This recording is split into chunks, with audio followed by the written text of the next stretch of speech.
This is KD3987. Huffer, can you read me or the base station?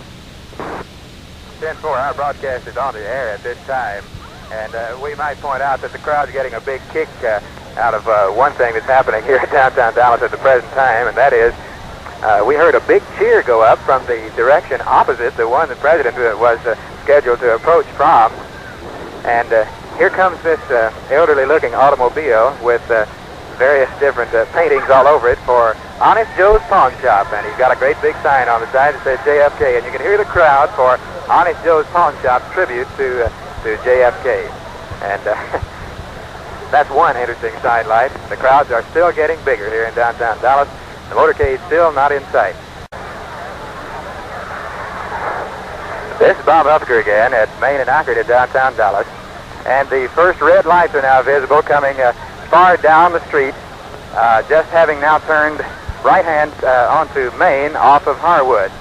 And the large police escort is now ahead of the presidential motorcade. Buses are pulled over to the side of the street, and the crowd is surging forward to close in somewhat on the leading cars. There are 5, 6, 7 motorcycles still here in front of the first cars. And the crowd at our point is surging forward. There's a big cheer going up as the President gets further down. And now the ticker tape and other confetti and such is beginning to flow from the windows all over the large buildings here and engulf the entire motorcade. Here comes the first car with Police Chief Jess Curry and Sheriff Bill Decker. And here is the President of the United States. And what a crowd, what a tremendous welcome he's getting now. We can, and there's Jackie. She's getting just as big a welcome, and the crowd is absolutely going wild. This is a friendly crowd in downtown Dallas as the President and the First Lady pass by. There is Lyndon Johnson and Lady Bird passing by in the second car behind Moore. And here come the congressmen in their automobiles. And there comes the press. They're shooting the entire crowd as they move along here. Here is KRLD's cameraman Jim Underwood along with others and more press people coming by. As we can see, the presidential limousine even further down the street. It's a tremendous welcome. Not a placard in downtown Dallas. And here comes the White House press. The big chartered bus is now arriving. And more limousines. The entire motorcade is now being, as we can see the rear of it, it's the crowd's closing in behind the motorcade. And up ahead of the motorcade, far down the street towards Simmons Freeway, we can see the crowd is absolutely going wild. And there's more ticker tape falling out of the windows. There are people absolutely looking from every window here in downtown Dallas. And it was a wonderful welcome as the President and Jacqueline Kennedy passed our point at Main and Akron. The latter part of the motorcade has just passed, and now the entire Main Street is completely filled from building to building with people. And they're following the motorcade down towards Simmons Freeway. The people really enjoyed that one glimpse of the President of the United States and Jacqueline Kennedy. They're going further down, and just about now, as we can see, far, far down Main Street towards Simmons Freeway, the motorcade is just about to reach the location of the county courthouse. And the people are still running down Main Street following the presidential motorcade. The enthusiastic welcome that broke loose here at Main and Akron has followed the President all the way through. And thousands of people who were crowding the streets here are following the motorcade even further down Main Street towards Simmons Freeway. It was a wonderful welcome for President Kennedy and Mrs. Kennedy. There was certainly no adverse demonstration. It was a tremendous welcome that Big D gave our chief executive.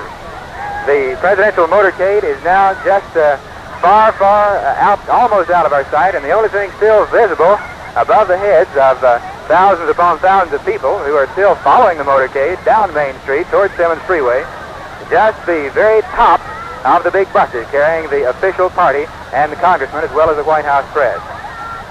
It was a tremendous welcome here at Main and Akron and all along Main Street in downtown Dallas. And now gradually the crowd is beginning to thin out at our location, and we can see a little bit of traffic beginning to move far down to the east on Main Street. And those who are following the presidential caravan are just about out of sight now, too, and most of the crowd at our point are going back to their respective jobs and wherever they have to be on this particular afternoon. By the way, this tour of Texas did bear, of course, definite political overtones in spite of its non-political billing, and apparently there was a great deal of respect and political support evident for the Chief Executive and the First Lady in their tremendous welcome here in downtown Dallas. There were no hooters, there were no jeerers, and there were no hecklers as the President passed. Of course, the presidential visit is seen by some observers as an effort to bring together these warring factions of the Democratic Party in Texas. Some controversy surrounded each of the president's stops in the state, but at present, most seem to have been cleared up. Senator Ralph Yarborough has been awarded a seat at the head table at today's noon luncheon at the Trademark, and this has apparently satisfied liberal elements of the Democratic organization in Dallas. Dallas liberal Baxton Bryant and a number of others had launched strong opposition to the conservative leanings in ticket distribution at today's luncheon, but it all seems to be straightened out now. Relations have been less than cordial also, of course, between Senator Yarborough, who is seeking re-nomination, and Governor Connolly, who is opposed to a third Senate term. But, of course, these things having been ironed out, a wonderful welcome having been given to the President here in downtown Dallas, it was quite a spectacle, one that Dallas won't see for a long time to come.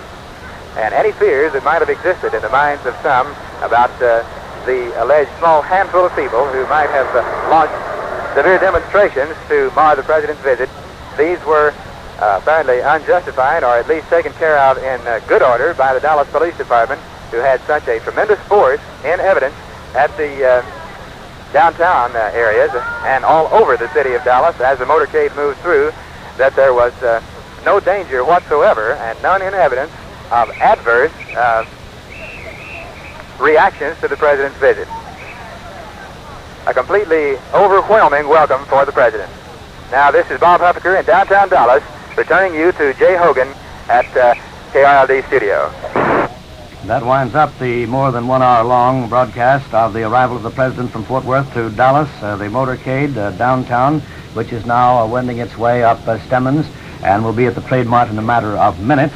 And KRLD will pick up the broadcast later in the afternoon after resuming our regular program. One note, the President telephoned his congratulations to John Nance Garner from Fort Worth today on the occasion of the former Vice President's 95th birthday, the call coming as a 15-minute public ceremony in front of Garner's simple white frame house at Uvalde. Stand by. After resuming the regular program, KRLD will bring you another broadcast direct from the Trademark. This is KRLD News. This is KRLD, AM and FM Dallas, CBS Radio for Dallas-Fort Worth. We continue our regularly scheduled program with Back to the Bible in progress. Asking those of you that are living quite a distance. Which just occurred in Dallas, Texas, where President Kennedy is visiting. President Kennedy and Governor John Connolly of Texas were both hit by a would-be assassin's bullets as they toured downtown Dallas in an open automobile a short while ago. That is the latest word that has just come in from Dallas on United Press International. The Associated Press, in its first report, says that President Kennedy was shot just as his motorcade left downtown Dallas. Mrs. Kennedy, who was riding with him, jumped up and grabbed Mr. Kennedy and cried, "Oh, no." The motorcade sped on. Riding in the same car with the President for this particular motorcade was Governor and Mrs. John B. Connolly, the governor of the state of Texas. According to the last report, both the President and the governor were hit by the bullets. And now one more ad has come in. The President, his limp body cradled in the arm of his wife, was rushed to Parkland Hospital. The governor was also taken to Parkland. Clint Hill, a Secret Service agent assigned to Mrs. Kennedy, escorted the President into the hospital, and we are awaiting further word on his condition. We will repeat these details as they have come into us here in our New York News headquarters. A would-be assassin fired at the presidential automobile in Dallas a short while ago, hitting both President Kennedy and Texas Governor John Connolly. President Kennedy was cradled in his wife's arms as the car sped off to Parkland Hospital in Dallas. Both the President and Governor Connolly have been taken into the hospital for emergency treatment. An Associated Press photographer, James Altkin, said he saw blood on the president's head. He said he heard 2 shots but thought someone was shooting fireworks until he saw the blood on the president. The photographer, Altkin, said that he saw no one with a gun at the time. These are the details we have so far on this situation. We are awaiting further information that might come in by telephone or via the Press Association wires to our news headquarters here in New York. The president, as you know, was on a 3-day tour of the state of Texas.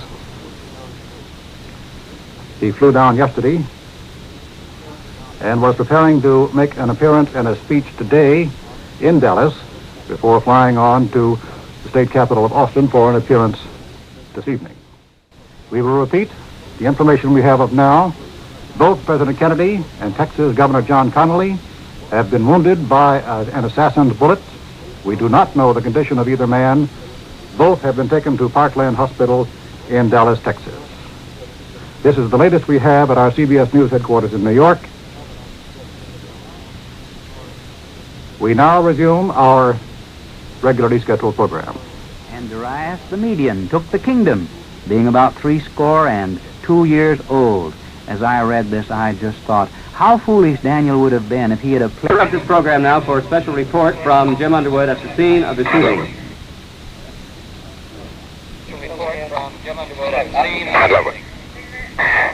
I'm now in the courthouse, Street. I was in a car 7 cars behind the president during the parade from Love Field through downtown Dallas.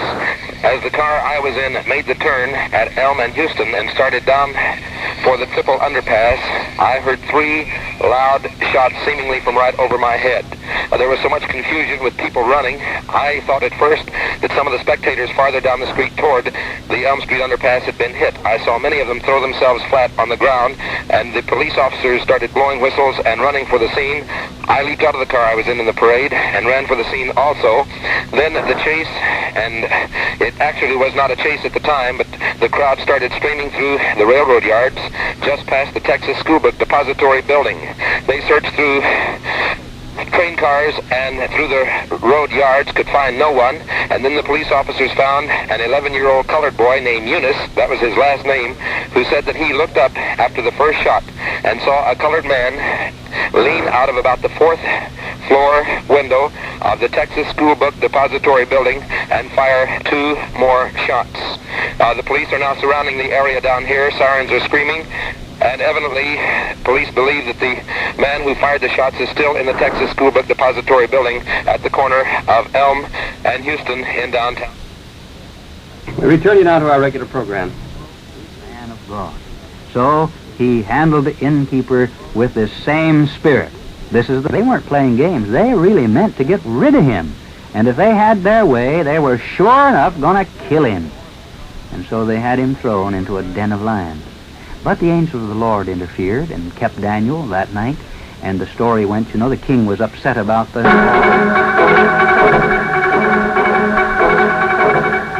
We interrupt this program for a CBS Radio Net Alert Bulletin.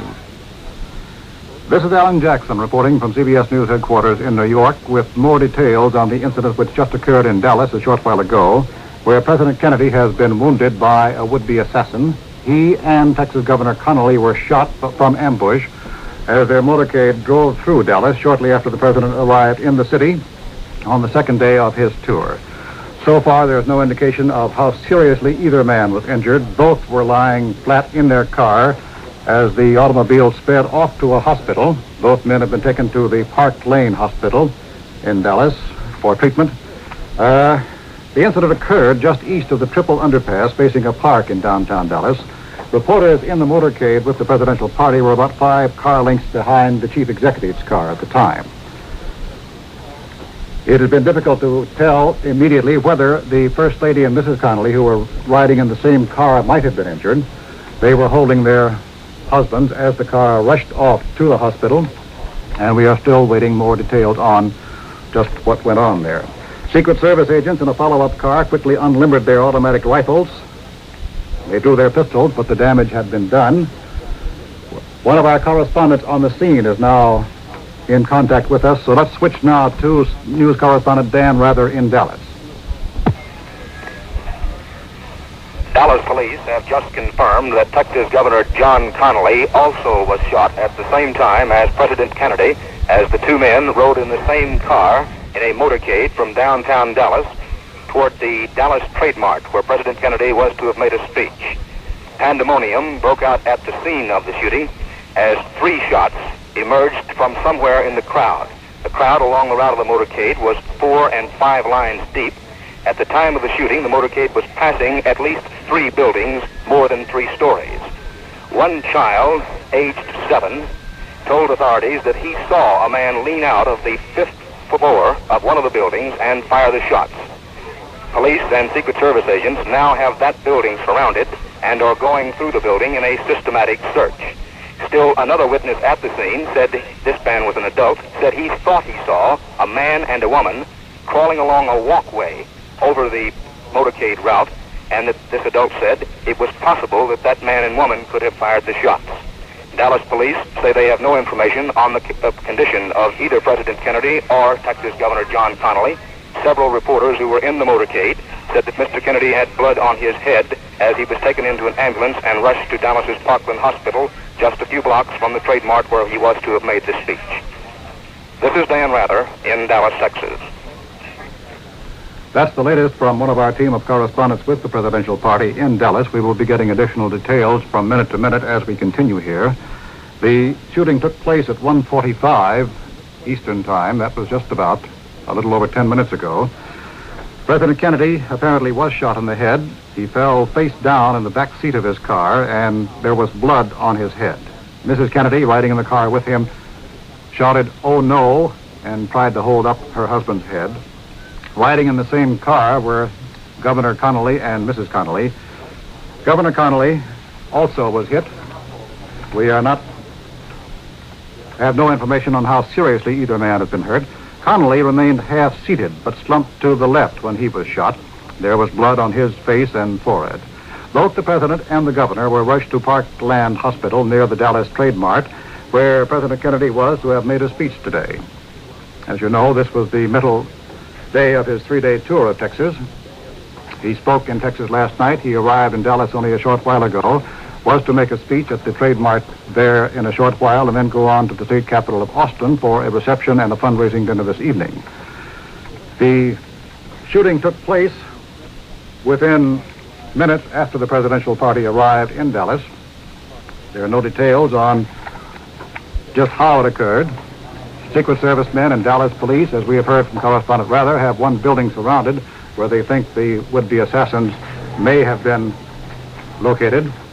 Some of the Secret Service agents thought the gunfire they heard was from an automatic weapon fired to the right rear of the chief executive's car, probably from the grassy knoll to which motorcycle policemen directed their attention as they raced up the slope.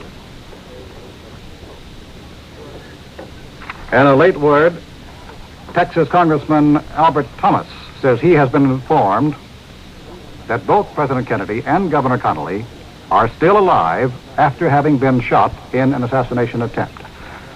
That is the first word we have had to that effect. Congressman Thomas said he has been informed that President Kennedy and Governor Connally are both still alive after the shooting attempt a short while ago. Thomas, standing outside the corridor of the emergency room in which both the President and Connally are under treatment, said he has been told the President is still alive but is in a very critical condition. President Kennedy is in a very critical condition after the attempted assassination in Dallas, Texas, less than a quarter of an hour ago. The security police have the one building surrounded where, according to one report, the assassins may have been planning their ambush. There is one other report that a man and a woman were seen on a grassy knoll overlooking the motorcade route, and that perhaps that was the ambush spot. Details are still scarce. The situation was a turmoil, as would be understandable, immediately after the shooting took place. When the president was taken into the emergency room, a call was sent out immediately for some of the top surgical specialists in Dallas. As we mentioned a moment ago, the president was shot in the head. He fell back in his car, and blood could be seen on his head. And a call was also sent out for a Roman Catholic priest. This is a standard procedure in serious operations of this type, and is not to be taken as indicating the expected fate of the president yet. Our last report was that he and the governor are both still alive in the hospital emergency room after the shooting. The call has gone out for surgical specialists to treat the governor and the president. Congressman Jim Wright of Fort Worth says that both men were seriously wounded in the shooting, but that they are alive. Vice President Lyndon Johnson was in a car behind the president. There is no immediate indication that he was hurt. As a fact, there's no indication at all of what might have happened to Johnson, since only the president's car and its Secret Service follow-up car went to the hospital in the initial drive. Ladies and gentlemen, we interrupt CBS momentarily for a local bulletin with Joe Scott. Thank you. We're down here at the scene of the current manhunt. There must be over 24 squad cars blocking the intersection of Elm and Houston Street. Steve Perringer just returned from the building where they think they have this man surrounded, or where he shot from, and they found 4 shells on the... What floor was it on, Steve? Joe, Jerry Hill with the Dallas Police Department just leaned out a window there. It looked to me like he was on the 4th floor, and told police to call the Dallas Crime Laboratory to the scene. Apparently they found some shells there in that room here in the Texas School Book Depository building at Elm and Field Street. So other police officers currently have the scene surrounded, while still more with shotguns are searching out the building at this time. But there have been some shells found, I believe, on the 4th floor in the police crime lab, currently en route to the scene as the search continues. All right, this building, the window from which they were fired from, is a block away from the president's motorcade route. Elm, Main, and Commerce are the streets. He was on Main. This building is on Elm. They have brought the fire department rescue squad to the scene. We now have several witnesses being taken to Sheriff Bill Decker's office for further questioning. A fire truck is here. They're fixing to put a ladder up to the building to continue their search at this point. So far, no one has been apprehended, but more than a score of Dallas policemen are standing with riot guns or shotguns poised on their hip, ready and looking upward. This is Joe Scott from the scene, now returning you to KRLD News. Further reports when they're available. And now to CBS. Gave reporters a description of what he saw as the president was shot and as his car followed the presidential limousine from downtown Dallas to the hospital. Senator Yarborough told newsmen that he heard 3 shots. He did not see where they came from, but he thought he heard 3. He said he then saw a Secret Service man beating his fist on the president's limousine. Senator Yarborough told newsmen it was too horrible to describe, but he did tell reporters that both Governor Connolly and the president were gravely injured. He said that the president appeared to have been shot in the head. Senator Yarborough, as we say, was 3 cars back from the president's car. He said his limousine followed to the hospital. He only saw the attendants at the hospital carrying the president into the hospital. Thus far, no report, as we know from here, on his exact condition. This is Nelson Denton outside Parkland Memorial Hospital in Dallas, Texas. One further report has come into our news headquarters here in New York by the Associated Press, quoting the Secret Service as saying that the president remains in the emergency room and that the governor has been moved to the general operating room of Parkland Hospital. One Secret Service man was overheard telling another that there was no need to move the president because emergency facilities are entirely adequate in the emergency room where he is located.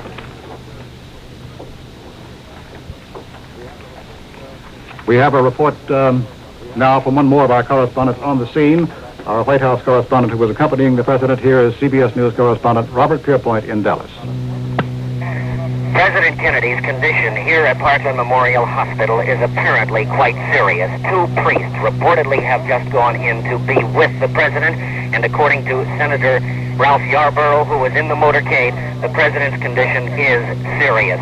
As far as we know, here is what happened. At 12:30 today, as the presidential motorcade was making its way through the crowded streets of Dallas, 2 or 3 shots rang out. The president's car immediately sped away, and we learned later the president and Governor Connolly of Texas had been wounded. We think the president was hit in the head. We are not sure. I repeat, 2 priests have gone in to be with the president. The situation looks extremely serious. This is Robert Pierpoint at Parkland Memorial Hospital. Our news bureau in Washington has reported that the Senate has recessed and that Senator Ted Kennedy, the youngest of the Kennedy brothers, was presiding over the Senate when the news was received. Kennedy, according to a member of his staff, was still alive as of 12:55 p.m. Central Standard Time, that is, as of 10 minutes ago. Mrs. Kennedy apparently was safe, and Mrs. Connolly also is safe. Both women were riding in the same car, the same limousine, in which the president and the governor were riding in the motorcade through Dallas when the assassination attempt took place. The governor, as we heard a moment ago, has been taken into the operating room. The president remains in the emergency ward of the hospital, and one Secret Service man was overheard telling another that there was no need to move the president because emergency facilities are entirely adequate in the emergency room.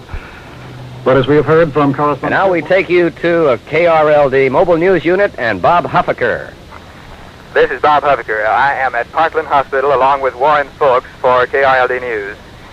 What was a wonderful welcome in downtown Dallas has become a scene of indescribable horror as hundreds of people crowd outside the back door to the emergency room here at Parkland Hospital. Faces are ashen white, and people are wondering, is our president going to live? President Kennedy is on the inside of Parkland Hospital, and 2 priests have just been sent in to the room with the president. Speaking a moment ago to Congressman Jim Wright, Yarborough a moment ago told KRLD News he saw a Secret Service man beating the rear of the car on which the president was riding with his fist, and he knew something horrible had happened. Senator Yarborough said he didn't know the extent of the injuries. No one knows those at present except those inside the hospital. And Senator Yarborough said he believed them to be very grave. At present, reporters are being held outside the back door of Parkland Hospital, waiting some announcement, some word on the condition of the president. Warren Folks has further details. All we can add at this time was that about 3.5 minutes ago, a spokesman from the hospital addressed himself to the press corps behind the hospital near the emergency exit, saying he could not elaborate on the extent of the president's injuries nor the location of those injuries, but he did say the president is alive. The president is alive. Yarborough, who was riding, I believe, some 2 cars behind that of the president, was visibly shaken. He said the scene was too horrible to describe. However, we must bear in mind that he himself, being an eyewitness, was very visibly disturbed and as confused here as anyone else is. We repeat, an announcement made just a short time ago, the president is alive. We are here at the scene, and we will remain here until further word is We'll keep it here for available. just a minute.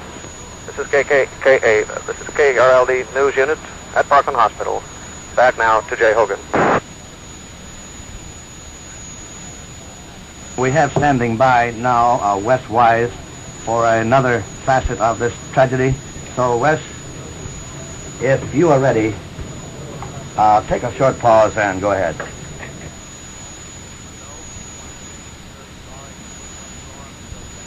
Yeah.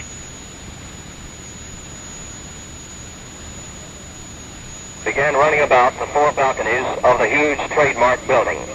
Up until a few moments ago, perhaps no more than 50 or 60 people in the huge crowd of some 3,000 knew what had happened. Then I hurried to this phone.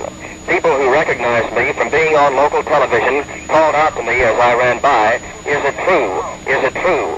As I turned around once, I saw one lady's face whom I know well. Her cheeks were wet with tears. As I raced on down farther the length of the building, I noticed 2 elderly men with their heads on the tables. I don't know whether they were weeping or not. At this stage, it was only rumor. Now we have word that an announcement has been made on the public address system at the trademark where the president was due to speak in just a few moments. Someone went to the microphone and said, "Ladies and gentlemen, there has been a delay. Perhaps, rather we hope it's not serious. We can't tell you definitely yet. Please keep your seat." A apparently there was no reference made to whether the president or any of his party had been shot. Now, I'm going to check. We have someone running back and forth to the room. We're just around the corner from the main auditorium where the president was to appear with the First Lady. We have somebody checking for us, and we understand that there still has been no announcement on the public address system of the fact that the President of the United States has been shot. Wes Wise for KRLD News, reporting direct from the Trade Mart in Dallas. And now we return to CBS. The street from where President Kennedy and Governor Connally were shot. Latest word from Dallas's Parkland Hospital is that the condition of President Kennedy is being withheld at the moment. There are conflicting reports as to whether the injuries are serious or not serious. 2 Roman Catholic priests have been admitted to the president's room. No word yet on the condition of Texas Governor John Connally. This is Dan Rather in Dallas, Texas. To briefly summarize the situation for those of you who may have just joined us in the last few minutes, President Kennedy was shot and wounded a short time ago in Dallas, Texas, and so was Texas Governor John Connally, as their motorcade drove through downtown Dallas shortly after the presidential party arrived in that city, where the president was to have made a speech beginning just about now at the Dallas Trade Mart. The latest report in is that President Kennedy was given blood transfusions a short while ago as a result of the injuries he received in the assassination attempt. The president and Mrs. Kennedy were riding in the lead limousine, as were Governor and Mrs. Connally. The 2 women were not hurt in the shooting. Both the president and the governor were shot. Both apparently were hit in the head. The initial reports say the president... And now we interrupt CBS and go to Steve Perringer. Intersection of Field and Elm Street. Officers and Secret Service agents, apparently Secret Service agents, have just taken a man who appears to be about 25 years of age into custody. He's been taken to the Dallas County Sheriff's office. He was arrested across the street here where he stood in a large crowd. The man, as we said, about 25 years old, denied any knowledge of the shooting. He said that he had gone to the depository merely to use the telephone. Other radio reports filtering in here at this time indicate that officers also have another suspect north of this location that they are checking out. A flurry of activity here. The Dallas Fire Department currently on the scene. Shotgun-armed officers completely around this school book depository building, searching it out. As we told you earlier, Jerry Hill with the Dallas Police Department yelled from a 4th floor window that he had found some cartridges, spent cartridges, in a 4th floor room. So that's about the wrap-up from here, Jay. This 25-year-old suspect has been taken to the Dallas County Sheriff's Office for further questioning. Steve Perrins reporting for KRLD News. And now we return you to CBS. And speaking at principal points around the state. The shooting occurred a short time after the presidential party arrived in Dallas. And as we have heard from correspondent Rather, apparently it took place from the 5th floor of a downtown office building, where police and security agents have now found 4 spent cartridges, presumably those that were used in the assassination attempt. The building has been surrounded. We do not have any word on whether any people have been apprehended and linked directly with the shooting yet. The heavy street crowds between the Love Field Airport and the scene of the shooting, the crowds that had turned out to greet President Kennedy on his trip into Dallas, were overwhelmingly friendly. The shooting occurred about a half an hour ago and immediately created turmoil and confusion in the crowd and certainly in the presidential motorcade. The presidential reporting party, the party of reporters and correspondents, were driving in cars about 5 car lengths behind the president.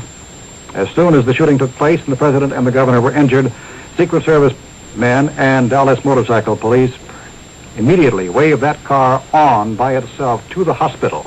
And in the resulting confusion and the crowds, the motorcade itself was strung out for some distance, and it took anywhere from 15 to 30 minutes before all of the White House party finally arrived at the hospital. Let's hear now more from the scene as we switch again to Dallas and CBS News correspondent Robert Pierpoint.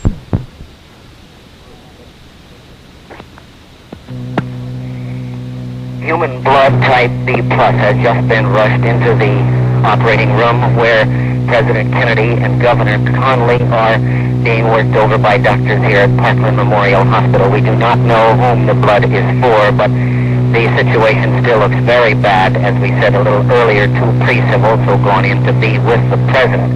Here is an eyewitness report of approximately what happened at just about 12:30 noon as the motorcade with the president's car in front was going under a railroad overpass to enter a parkway. 3 shots rang out very loudly. Immediately, the president's car sped up. The SS, the Secret Service men, pulled out machine guns, and officers in the area began to fan out.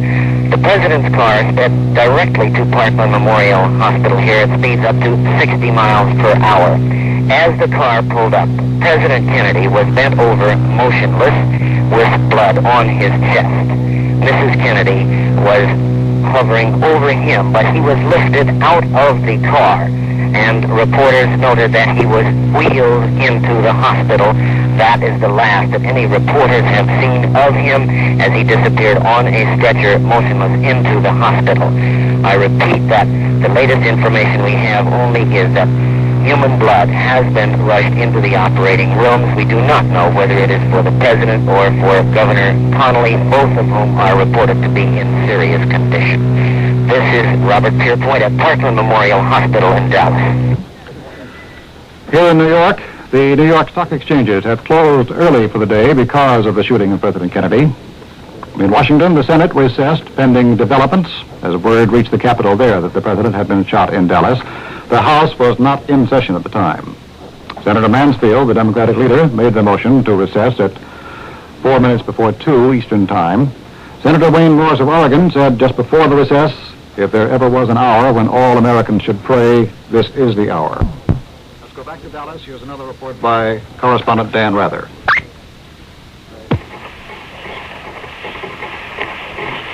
The Dallas County Sheriff's Office reports it has arrested a 25-year-old suspect, a man suspected of possibly being connected with the shooting of President John Kennedy and Texas Governor John Connolly.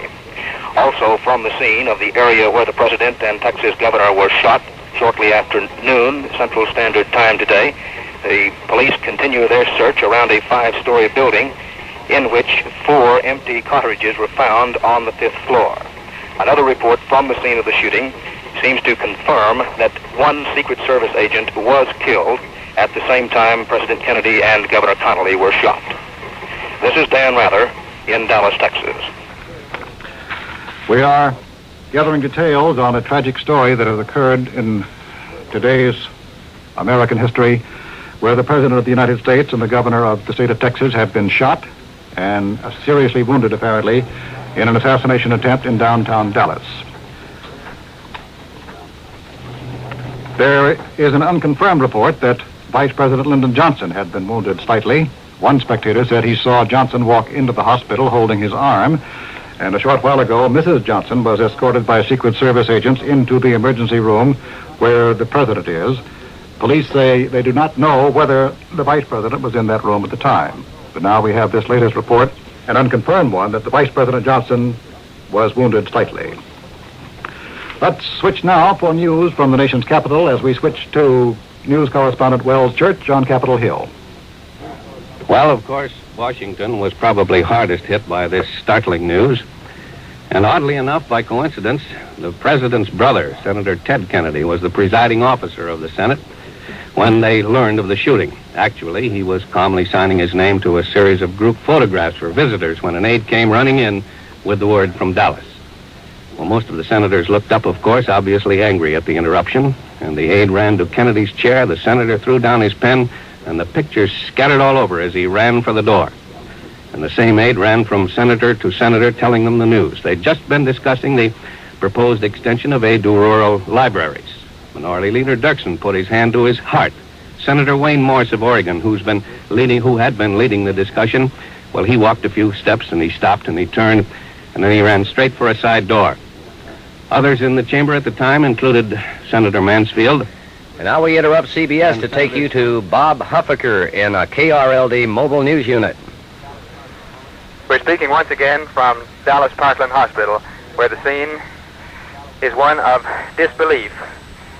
The crowd is growing as spectators who have just learned of the horrible thing that has happened are sifting in from the street, walking in. People of all descriptions are standing here behind Parkland Hospital and waiting for some iota, some word about the condition of the president. Thus far, nothing but conjecture as to what has actually happened, where the president has been shot, and how badly he's been wounded. We spoke again with Senator Ralph Yarborough, who burst into tears just a few moments ago. He reiterated what he told us earlier. He said the first he knew, after he heard the 3 short bursts, which he said sounded like a fusillade of shots, Senator Yarborough said, "I saw a Secret Service man sitting on the rear of the presidential car and pounding the car with his hands in despair, anguish, and pain. I knew something horrible had happened." Congressman Olin Teague and Congressman Ray Roberts. Congressman Roberts was perhaps the closest to the president besides those in the limousine with him. Congressman Roberts said, "I simply couldn't say anything. I simply couldn't tell you anything. I just can't think straight."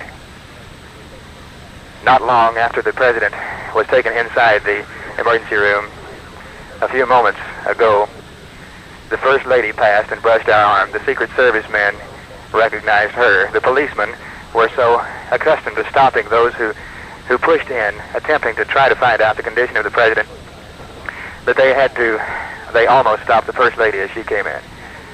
When she passed, not over 3 feet from me, she said nothing, but her eyes were full of tears, and she looked straight ahead. The First Lady is in the emergency room with the president, and the crowd outside is quiet and waiting for some word of the condition of the president. This is Bob Huffaker at Parkland Hospital for KRLD. Many of the senators came rushing here to the Senate radio gallery, expecting to find later news here than they might even on that wire. Senator Curtis, for example, rushed in. Actually, his face was flushed. He was chomping on a cigar, and of course, we weren't able to tell them any more than you, the audience, have already heard. CBS newsman David Schumacher was in the gallery at the time that Senator Kennedy was told of the difficulty in Dallas. Were there any other impressions you got? Oh, I'm sorry. Did you leave? We had to send him away. We're trying to have Dave. Ladies and gentlemen, the President of the United States is dead. John F. Kennedy has died of the wounds received in an assassination in Dallas less than an hour ago. We repeat, it has just been announced that President Kennedy is dead.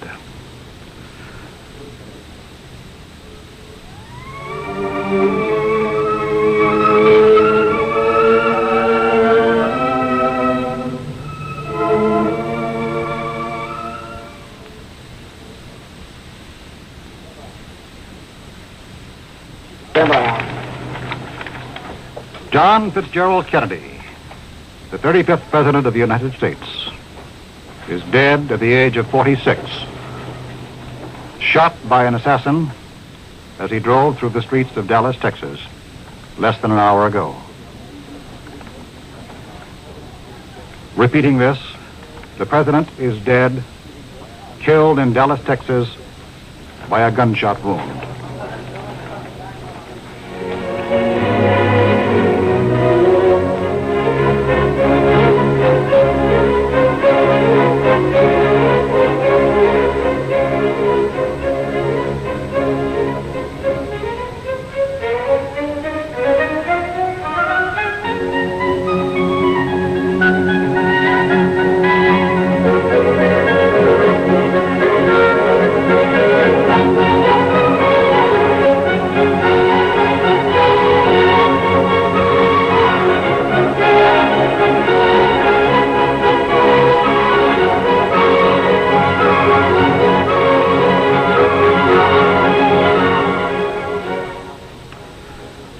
We repeat our announcement that the President of the United States, John Fitzgerald Kennedy, is dead in Dallas, Texas, of an assassin's bullets.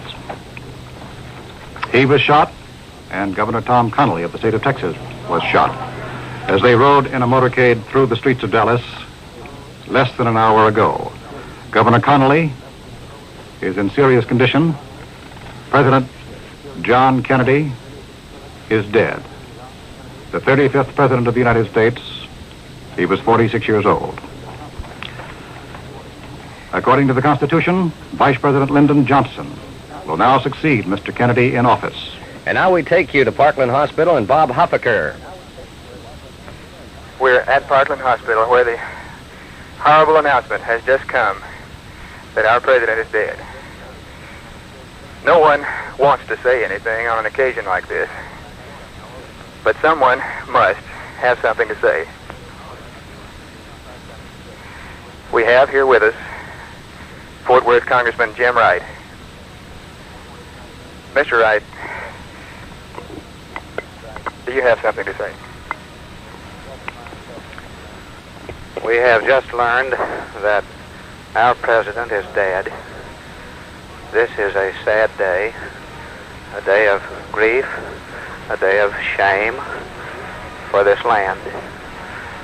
That anyone would hate, that anyone would seek to kill the President of the United States.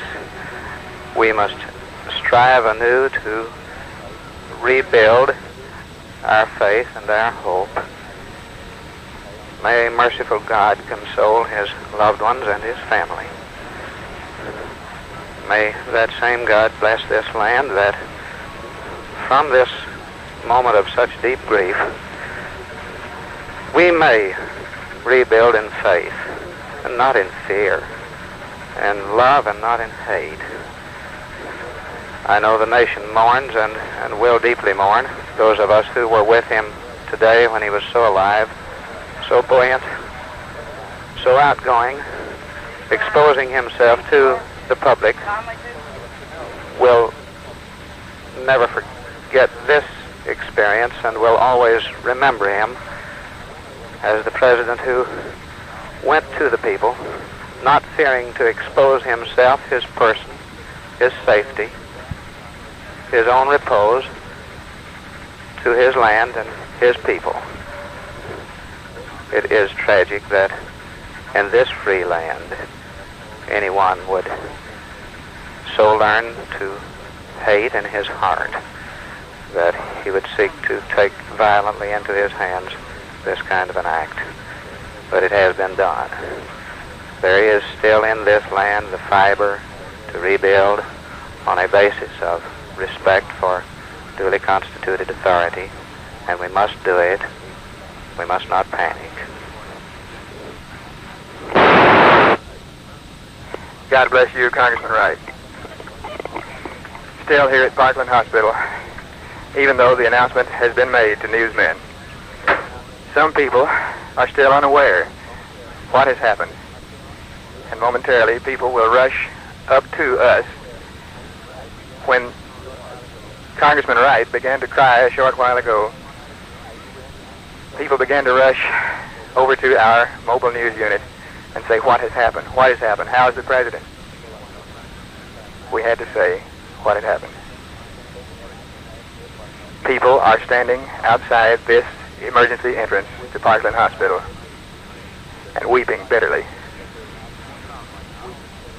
Senator Ralph Yarborough, Congressman Ray Roberts. We can see Congressman Olin Teague of the 6th District. All are crying. None can express what they feel. The only question that remains in most of their minds, all they can say now, is how is John? They mean, of course, Governor John Connally. The latest word on the condition of Governor Connally, although no firm report has yet been made, the word is that Governor Connally was shot in the right upper chest. This is only rumor at this time and has not yet been confirmed. Still, the crowd awaits further news. The crowd waits with disbelief in their eyes. People are crying all around us. Newsmen who see death every day are crying. Congressmen, senators who love the president. A scene of indescribable sadness and horror at the emergency entrance of Dallas Parkland Hospital. This is Bob Huffaker for KRLD News.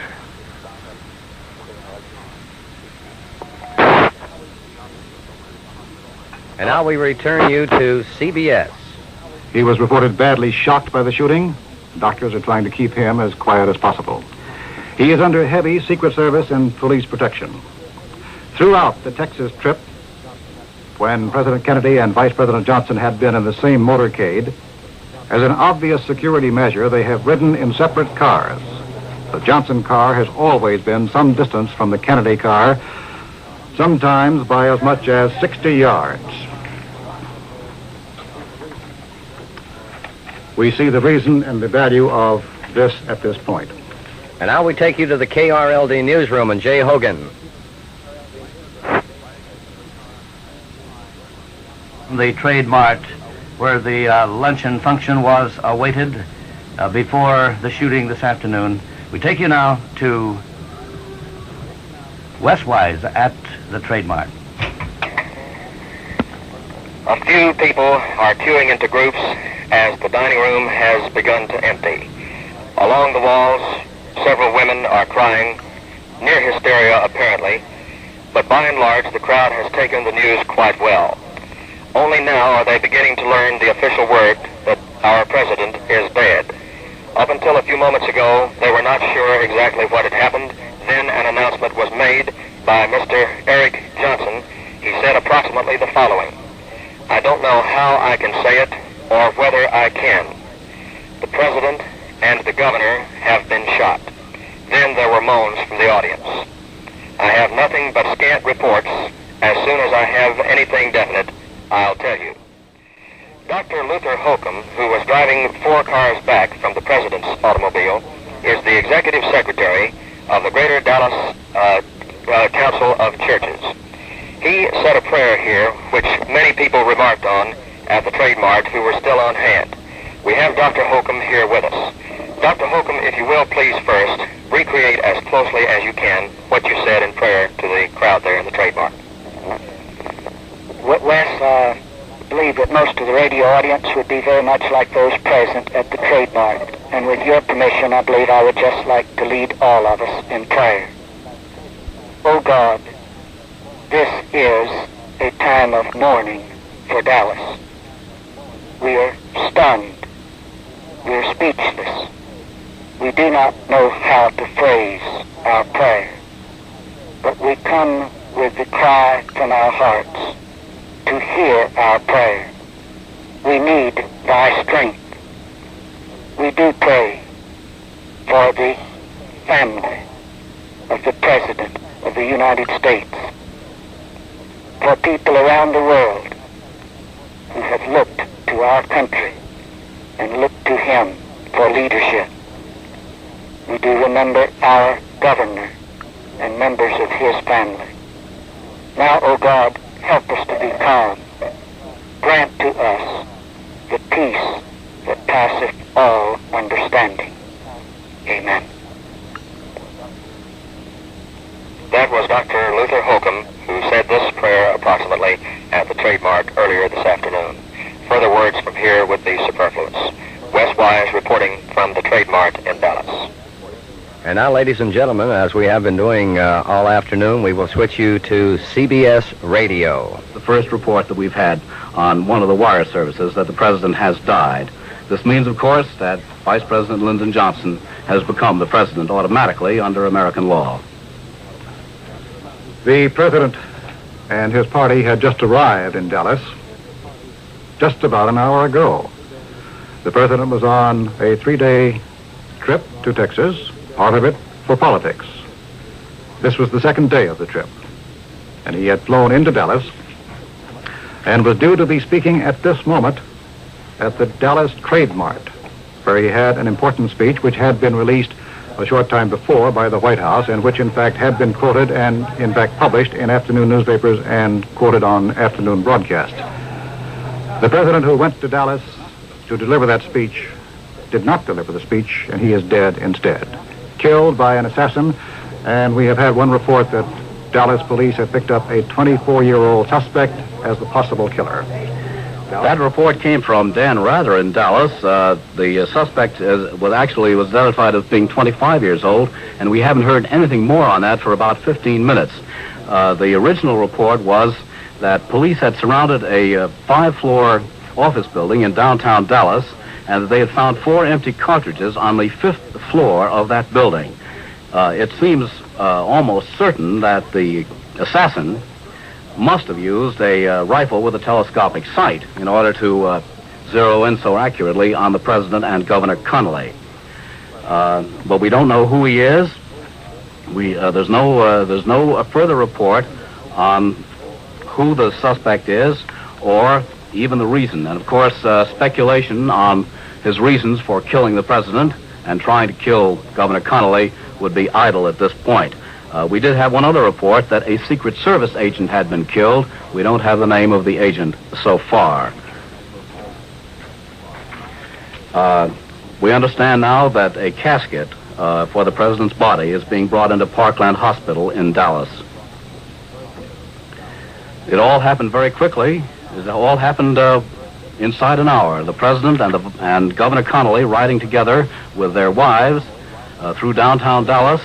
On their way to the Dallas Trade Fair, about 4 shots rang out. Eyewitnesses mentioned hearing 2 or 3 shots.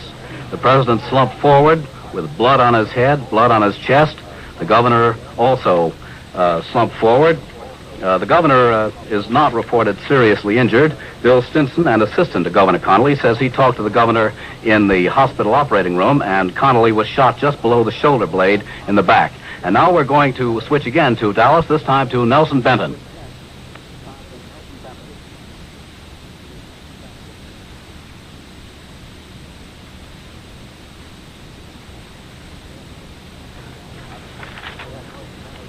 I'm sorry, we thought we had Nelson Benton on the line, but the communication seemed to have failed at the last moment. Here's a late report. Senator Ralph Yarborough of Texas, who accompanied the president to Texas only yesterday on the presidential plane, was talking with newsmen a few minutes ago and collapsed in sobs as he told of witnessing the slaying of the president. And now we're going to switch to George Herman at the White House in Washington. Perhaps 1,000 times, the man named Lyndon Baines Johnson, up to now Vice President of the United States, has told friends how his father used to wake him up every morning by whacking him across the soles of the feet and saying, "Wake up, Lyndon, you're an hour late and $1 short of every boy in town." Now Lyndon Johnson is 55 years old, and he's still inclined to worry whether he's still an hour late and $1 behind every other boy in politics. Johnson is a big man, but without the easy self-confidence that many big men have. He's a worrier, constantly worrying about his position. Is he doing right? Is he still in the right position strategically, tactically, politically? It's a symptom of this uncertainty that all the time he was running the United States Senate as Senate Majority Leader with an efficient and iron hand, he kept in his 3 big offices 3 big full-length paintings of himself, mostly opposite his desk where he could glance up any time and see himself slightly larger than life. Johnson is a conscientious man. He ran the Senate with rigid control, but let everybody have his say. Let everybody argue for his point of view on the floor of the Senate, and seldom, if ever, shut off debate or parliamentary maneuverings without consulting all hands. He ran things in the Senate, but he ran them without riding roughshod over the opposition, except in the usual way, rounding up the votes and beating them decisively in the vote. Lyndon Johnson has often been accused by liberals of being the Southern conservative in President Kennedy's official family. But he came to Washington as a strong New Dealer, so strong a supporter of Franklin D. Roosevelt that the president brought him here in his official yacht, and Johnson and Roosevelt consulted constantly on ways and means of getting Roosevelt's legislation through the Congress. Only more recently has he come to be considered as a conservative, mostly by those liberals who wanted a stronger civil rights bill passed than Johnson thought could pass the Senate. Johnson is the kind of man who sees no sense whatsoever in fighting for a bill when you cannot muster the votes for it. He thinks it's just plain idiocy to make a stand for the record, to make an issue, when you don't have actually the votes that can be counted to put the bill through. And so, for this reason, he has very often been considered as a conservative, more conservative than he actually is. Also, for political reasons, he has sometimes taken a more conservative stand simply by keeping quiet on liberal matters. Lyndon Baines Johnson, 55 years old. He's had one heart attack several years ago. It was discovered by his friend, Senator Clinton Anderson. He took care of himself and was able to actively campaign for the vice presidency in the last election. Actively, energetically, perspiring profusely through the heat, but fighting all the way for his man, John Kennedy, to become the President of the United States. Lyndon Baines Johnson, 55 years old, now the next in line, the next in the spotlight. This is George Herman in Washington, returning you now for the latest to Dallas Townsend in New York. Well, the latest we have here, George, simply is that the president is dead. He died 41 minutes ago at 2 p.m. New York time, 1 p.m. Central Standard Time in Dallas, Texas. Just a few minutes, about half an hour after he had been shot, mortally wounded, by an assassin who must have used a rifle with a telescopic sight to attack both him and Governor Connolly. Eyewitnesses say that 3, possibly 4 shots rang out. The president slumped forward in his limousine. The car was rushed to Parkland Hospital, but it was too late. The latest we have from the Associated Press is that Mr. Kennedy lived about an hour. I think it was a bit less than that. Lived about an hour after a sniper cut him down as his limousine left downtown Dallas. And the mantle of the presidency has now automatically fallen on the vice president. Police in Dallas have found a foreign-made rifle. Sheriff's officers are questioning a young man picked up at the scene. This must be the 25-year-old suspect mentioned a few moments ago by correspondent Dan Rather, who is in Dallas.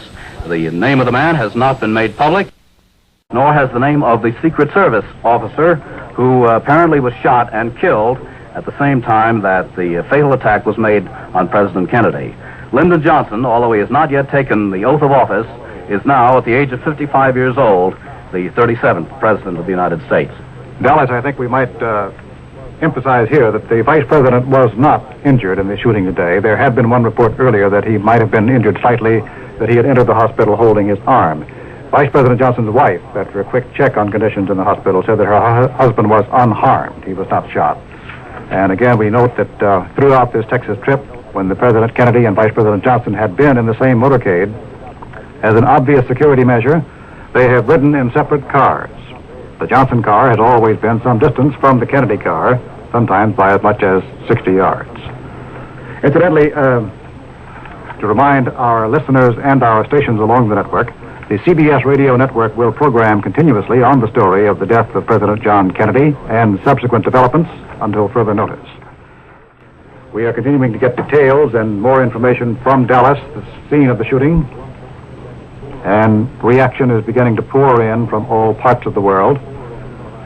We've already had a cable from some of our overseas correspondents. Dan Shore cables from Bonn that the new Chancellor of West Germany, Erhard, who had been scheduled to fly to Washington Sunday to confer with the President, is automatically canceling his visit, even though he had not at the time received official notification of the President's death.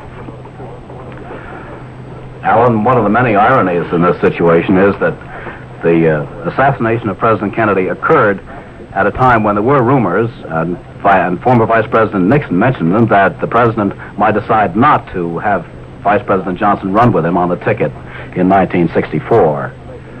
And now we're getting more information from the scene of the area, and for that we're going to switch to the radio network pool at the Dallas Trade Mart.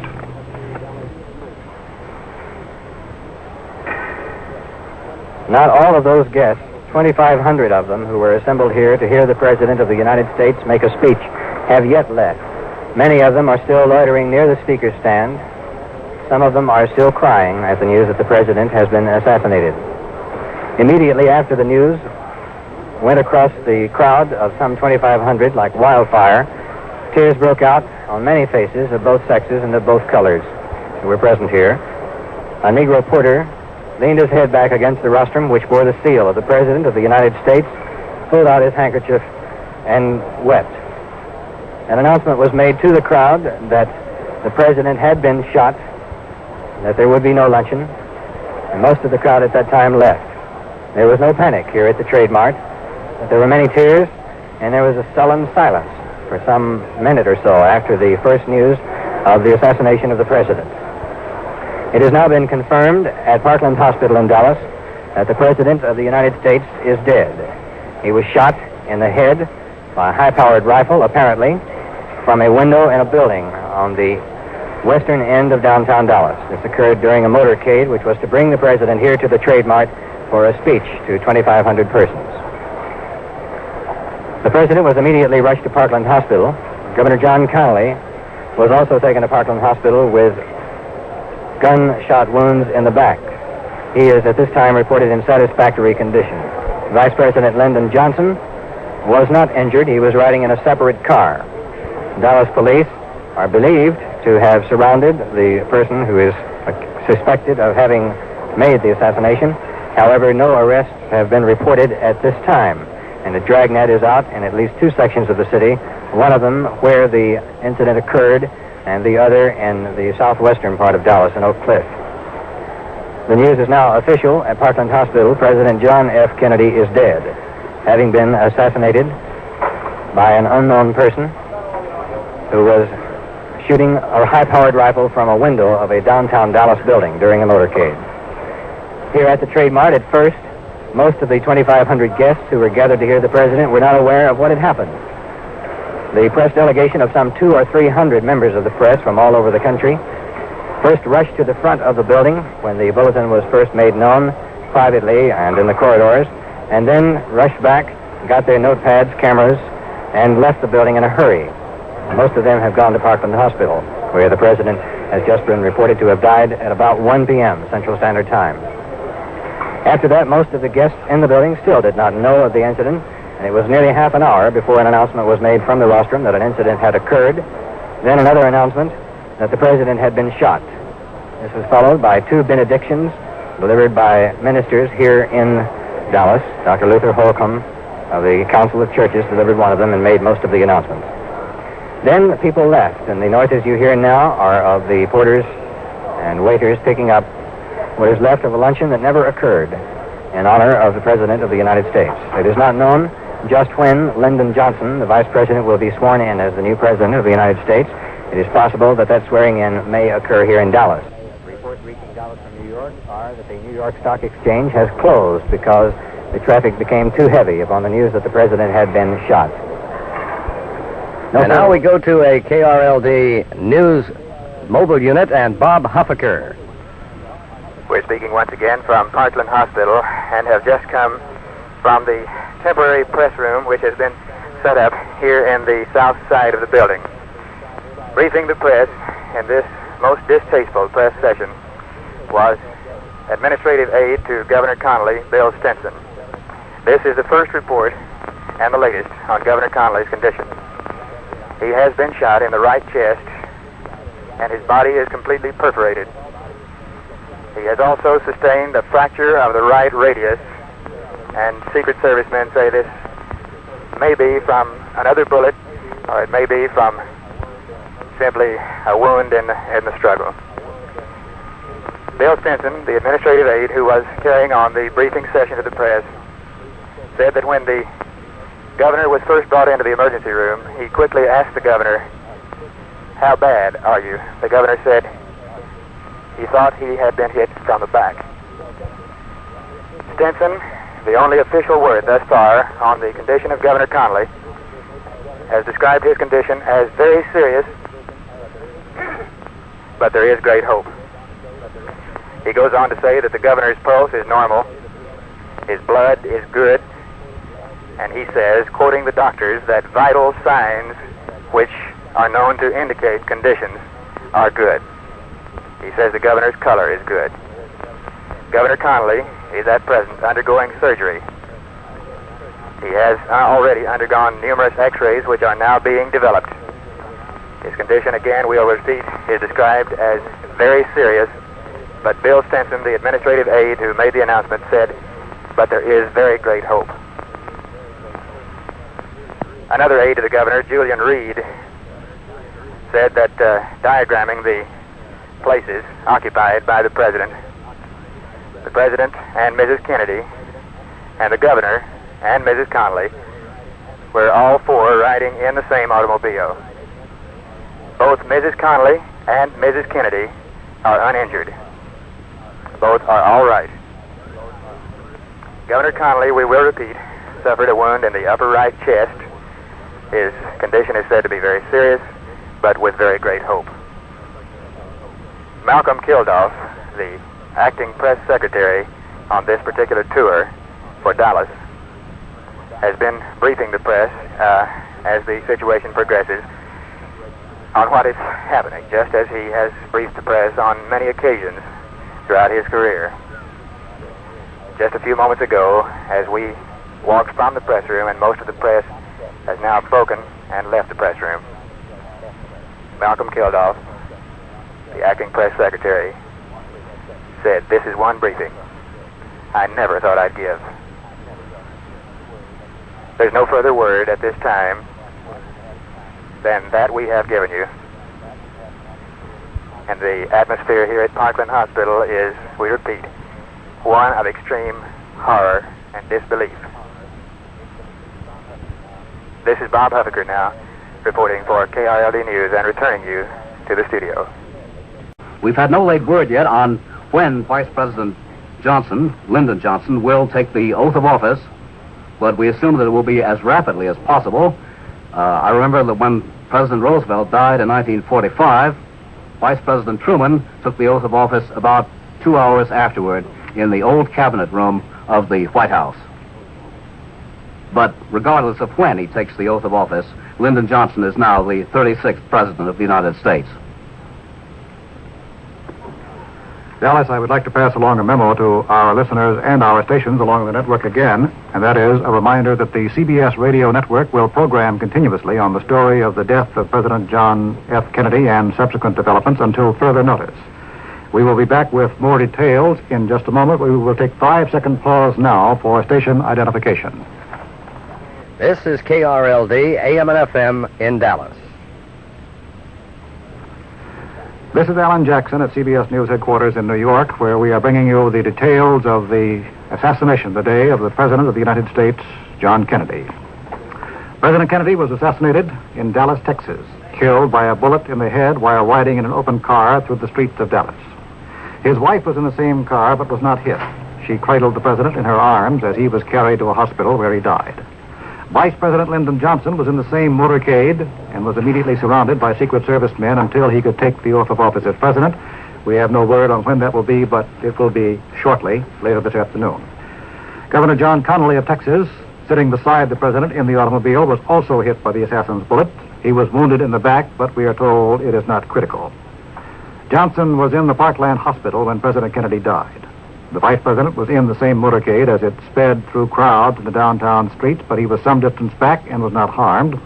And as we have noted earlier, this was a deliberate separation between the president and the vice president for security reasons, and the precaution paid off today. Mrs. Kennedy and Mrs. Connally were both in the same famous bubble-top limousine with their husbands. Today, the limousine's protective glass shield was down. Neither woman was hurt in the assassination. Mrs. Kennedy screamed as her husband fell over on the back seat. She held his head in her arms. The car was splattered with blood. The last rites of the Roman Catholic Church were administered to the 46-year-old president at Parkland Hospital. The identity of the assassin, or assassins, has not been immediately announced, but sheriff officers have taken a young man of 25 into custody and are questioning him behind closed doors. One Dallas television reporter said he saw a rifle being withdrawn from a window on the 5th or 6th floor of an office building shortly after the gunfire. The president was shot at 1:25 Eastern Time, according to this report, and he died approximately 35 minutes later at 2 o'clock, just 1 hour ago. As always, the president was surrounded by Secret Service men and had an escort of Dallas motorcycle police. But, as we have said, the protective bubble top of the car was down today, and so sudden and treacherous was the attack that Kennedy and Connally were cut down before his guards could stop the attack. A man named Charles Bream of Dallas was standing in the big crowd at curbside about 15 feet away as the president's car approached, and Bream said he was waving, and the first shot hit him, and that awful look crossed his face. Exactly 2 weeks ago today, President Kennedy had observed the 3rd anniversary of his election victory over Richard Nixon in the 1960 elections. The president was conscious as he arrived at the hospital. Father Huber from Holy Trinity Roman Catholic Church was called in and administered the last rites of the church. The president died just an hour ago. He had spoken only this morning at a breakfast given by the Fort Worth Chamber of Commerce. Governor Connolly underwent an operation for the gunshot wound he received about a half an hour ago. Connolly's condition is said to be serious, but his doctors say the vital signs are good. That Connolly has a good pulse, and his respiration is satisfactory, and his recovery at the moment is expected. Governor Connolly was wounded in the same assassination attempt in which President Kennedy was killed. Alan, it's tragic to think of the sadness and the sorrow that has come to this family, which has shown so much energy and initiative in the last 2 generations. The president's oldest brother, Lieutenant Joseph P. Kennedy, Jr., was killed in action in Europe in 1944 while in the progress of a hazardous mission over German-occupied Europe. A month later, the husband of one of his sisters, Kathleen, died in action in France. He was the Marquis of Hartington, who was a captain in the Coldstream Guards. And Lady Hartington herself met tragic death in the spring of 1948, along with 3 others, in the crash of a plane in France. And the president's youngest son, Patrick Bouvier Kennedy, who was born prematurely during the summer in Massachusetts, lived only 2 days and then died of infant diseases. Now the fourth, and by far the greatest tragedy to strike the Kennedy family, has come in the assassination of the President of the United States. And now we take you to Bob Huffaker. We're speaking once again from Dallas Parkland Hospital. The rear door of Dallas Parkland Hospital is the emergency room door. For a number of hours this afternoon, the door has been ringed with newsmen and anxious spectators, citizens of the United States who were anxious to see what the condition was of our president and of the governor of the state of Texas. Not too long ago, when the announcement was made that John F. Kennedy had died of the assassin's bullet, people stood for several more minutes in disbelief. Many are still standing, now at a greater distance from the hospital, having been moved back by Secret Service agents and Dallas police. But some are now beginning to wandering away with ashen faces,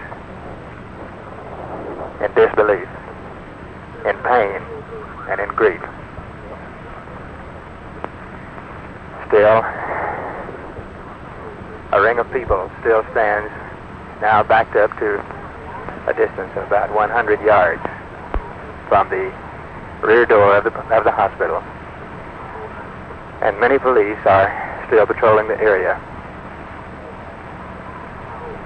People have been moved back. Just why, we don't know at this time. Nobody knows why people have been moved to a greater distance. The latest word to come from our last press conference session inside the temporary press headquarters in the southern side of Parkland is that Governor Connolly's condition is very serious, and yet very serious with a note of great hope. His pulse, blood, color, these are said to be good.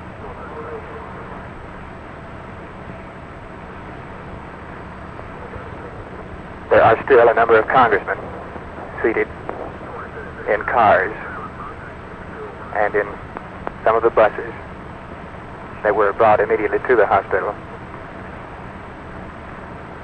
None are saying very much at all. Few can find the words to describe what they feel at this time. Most of them say, there's nothing. There's nothing to be said.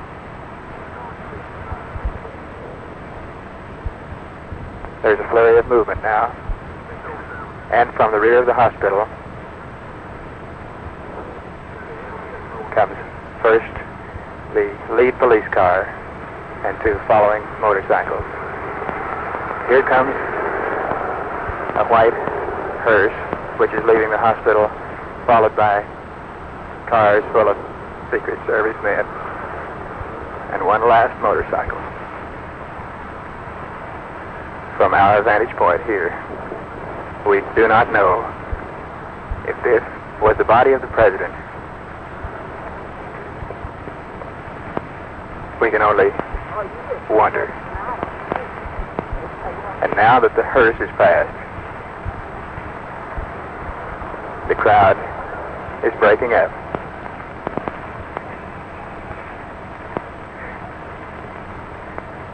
And people are wandering away.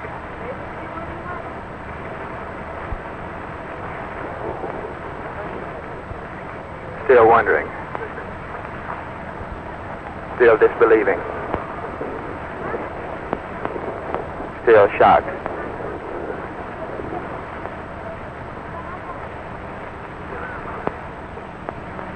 There are people weeping. There are people in dead silence.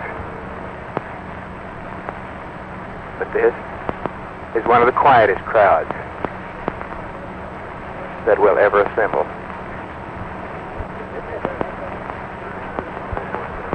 A crowd with pity, sorrow, horror, and shame in its heart.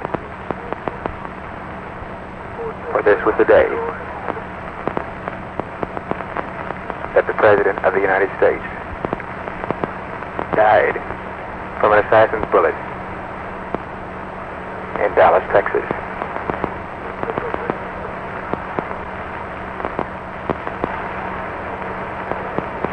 There's nothing left to be said.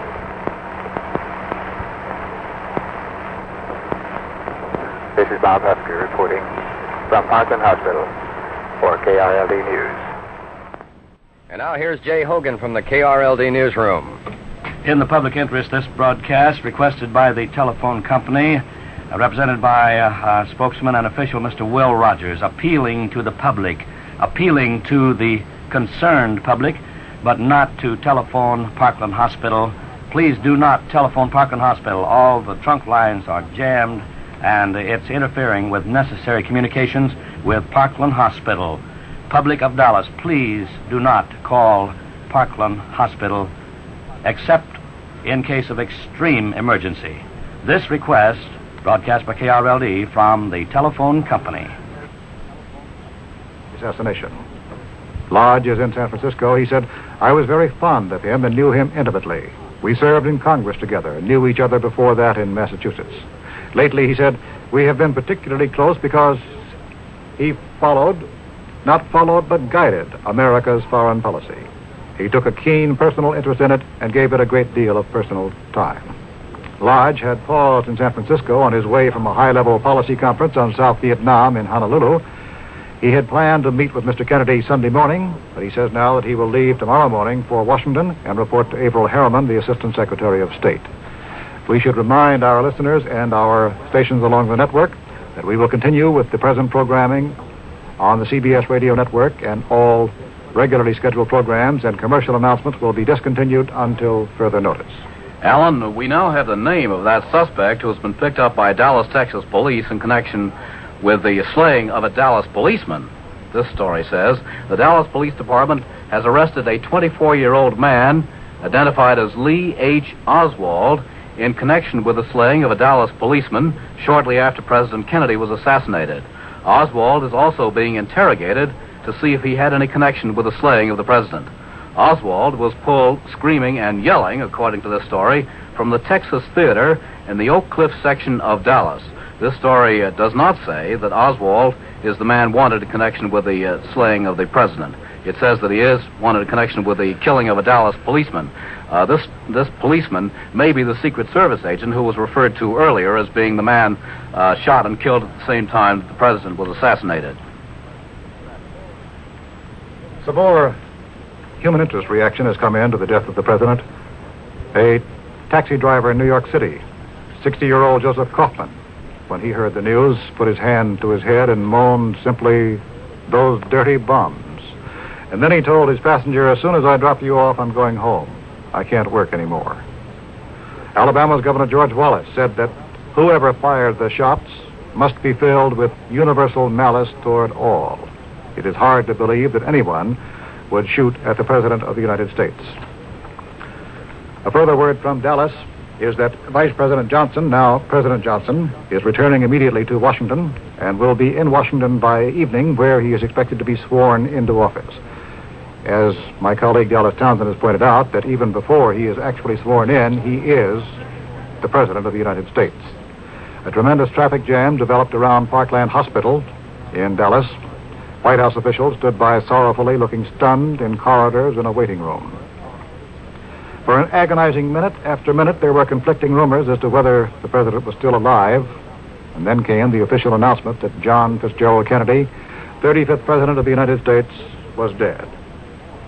Now, on something more on that arrest that's been made in Dallas, Texas, the man named Lee H. Oswald, that's the identification given him by the Dallas Police Department, brandished a pistol which officers took away from him after a scuffle.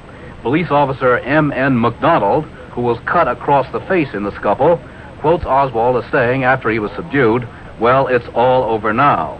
A large crowd gathered around the theater, the Texas Theater in the Oak Cliff section of Dallas, and witnessed the arrest. Police had to hold the crowds back because many apparently connected the arrested man with the assassination of the president. And as we said a moment ago, there is no such connection at the moment as far as is known publicly.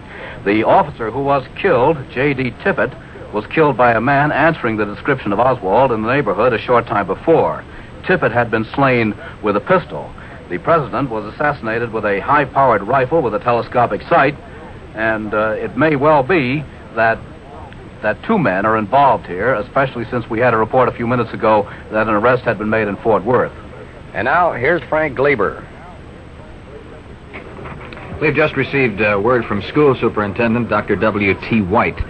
Principals of all schools in the Dallas area have been ordered to lower the flag to half-mast until further notice. The school superintendent also asked us to pass along the word that school will be out at the regular time today because of transportation problems and what have you. And probably most important of all here, that the football game, a big football game scheduled in the Dallas area tonight between Woodrow Wilson and South Oak Cliff has been called off. The football game between Woodrow Wilson and South Oak Cliff has been postponed until further notice because in relation to the events which occurred here in Dallas today. And now we return to CBS Radio. His widely publicized adventures as the skipper of PT-109 in the Pacific during World War II had left a lifetime mark on the president. He was inclined to minimize any physical danger from assassins' bullets. This reporter, who covered John Kennedy throughout the year of 1960, through 7 primaries, the convention, and the victorious campaign, vividly recalls one night in June of that year, high in the skies over the Great Plains, in the Kennedy family plane, the Caroline. The primaries were over. The senator from Massachusetts had swept the board. He was relaxed and confident as he looked forward to the Los Angeles convention and the campaign ahead. For the first time, he seriously believed he had an excellent chance of not only winning the Democratic nomination, but of moving on to the presidency. He knew that I had covered the White House during 6 years of General Eisenhower's administration, and he was curious on this summer night, high in the skies over the heartlands of the nation, as to just what the White House would be like. The conversation turned to the Secret Service. I explained that if he became president, he would no longer be able to move about freely as he had as a senator. It was apparent that Senator Kennedy wasn't buying this line of thought, even though the Secret Service has the authority to order the president to follow their instructions if they believed his life might be in potential danger. Mr. Kennedy shook his head in disbelief when told the Secret Service made arrangements for former President Truman's personal necessities when traveling, and thought the agents running alongside President Eisenhower's automobile and motorcades only served to block the public's vision of the chief executive. He observed on that night, I recall the substance if not the exact quote so well, that there wasn't any sure-proof way to protect the president from a dedicated, able assassin. In his 3 years in office, President Kennedy did change some traditional Secret Service responsibilities. For one thing, he liked to drive a car himself, frequently took the wheel from the hands of the SS driver. He also liked to change schedules on the spur of the moment, and on occasion was unprotected until agents realized he had left their midst. It is tragically ironic that when the assassin's bullet came, it came at a moment when the president was under full Secret Service protection. But as he had said in the Caroline 3 years ago, if a composed madman with high grades in marksmanship wants to kill the leader of the nation, there is little the Secret Service can do about it. This is Charles Von Fremd at the Justice Department. We've received word here at our CBS News headquarters in New York that officers at Andrews Air Force Base in Maryland say they understand that President Kennedy's body will be brought back to Washington this afternoon. Senator Ted Kennedy, the youngest of the Kennedy brothers, is said to be flying to Cape Cod to be with the Kennedy family. That is, with the late president's father and mother. There's more reaction now here in the New York area. Let's switch now to our CBS News correspondent Bernard Eisman, who is reporting from New York's St. Patrick's Cathedral. The bells tolled on Fifth Avenue, and the traffic noise became almost non-existent, something unusual for a day at this time in New York. And as the news of the president's death spread through the city, people of all faiths came to the Roman Catholic St. Patrick's Cathedral. They're streaming in now and coming out, tears in their eyes, their cheeks wet from crying. One woman told me, "I'm Jewish, but when I heard I had to go to a Catholic church to pray for President Kennedy." Other people, going in and out, remarked only on the tragedy. They all seemed to be stunned. Come, and as Fifth Avenue becomes clogged with traffic heading for the cathedral, the bells continue to toll, and they toll the grief that is being felt by most New Yorkers. This is Bernard Eisman at St. Patrick's Cathedral on Fifth Avenue in New York. We've had yet another report on the possible time of Lyndon Johnson's official swearing in as the new president. This one is that he is expected to be sworn in as president aboard an airliner before flying immediately back to the nation's capital. A moment ago, we had a report that he would be flying back to Washington to be sworn in there. It is all a matter of speculation at the moment, and really academic, because Lyndon Johnson became President of the United States, according to the terms of the Constitution, immediately upon the death of John Fitzgerald Kennedy, who died just under 2 hours ago in Dallas from the bullets of an assassin. And now we take you to the KRLD newsroom and Jay Hogan. Just this moment we have received a report and will receive further details on it from San Antonio. For that report now, we take you to John Woody at radio station KBAT in San Antonio. We just talked with a Mr. George Christian of the Administrative Office of the Press Secretary in Governor Connolly's office in Austin, and he issued this report. He is still in the operating room. They have opened his chest. He's got a number of broken ribs and a bruised lung caused by the blast. His lung was collapsed, but it has now been reinflated, and there's no serious artery damage to his heart. His pulse and blood pressure are still all right. That's the latest I have on him. That was Mr. George Christian, the administrative assistant to the press secretary in Governor John Connolly's office in Austin. This is John Woody, KBAT Radio, San Antonio. This is KRLD News. Now back to CBS.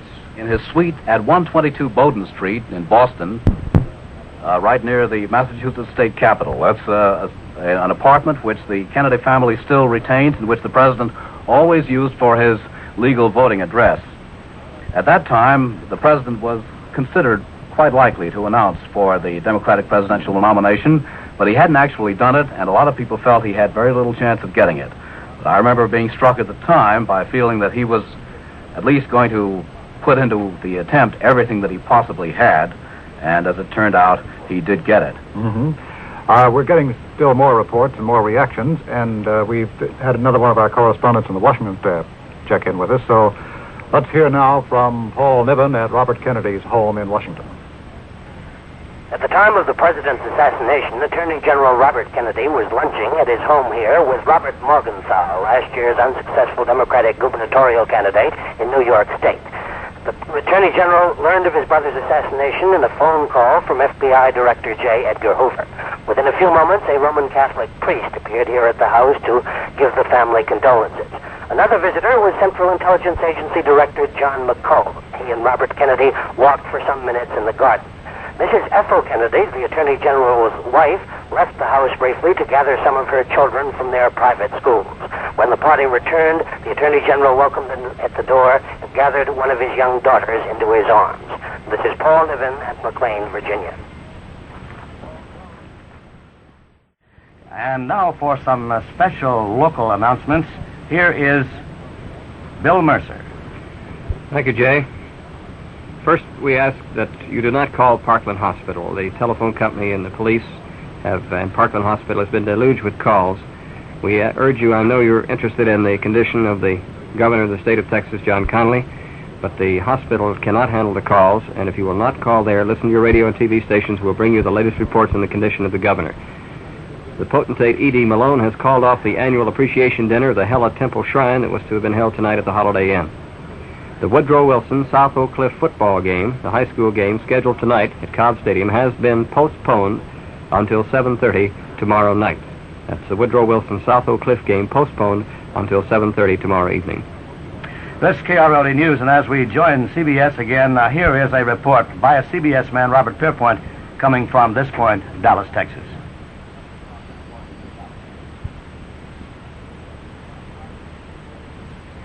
President's right, Mrs. Kennedy, the bereaved widow, stood on the president's left as the ceremony was held.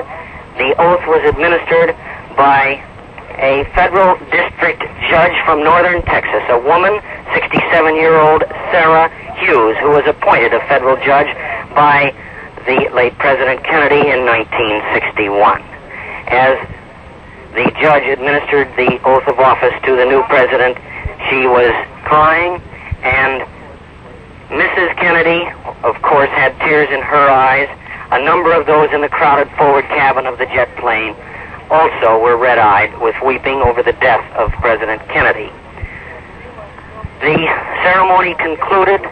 President Johnson turned, embraced Mrs. Kennedy, and then said, "Let's get this plane off to Washington." I repeat, a new president of the United States has been sworn in here at Love Field outside Dallas. He is now on his way to Washington. This is Robert Pierpoint reporting. KRLD AM and FM Dallas. News headquarters in New York.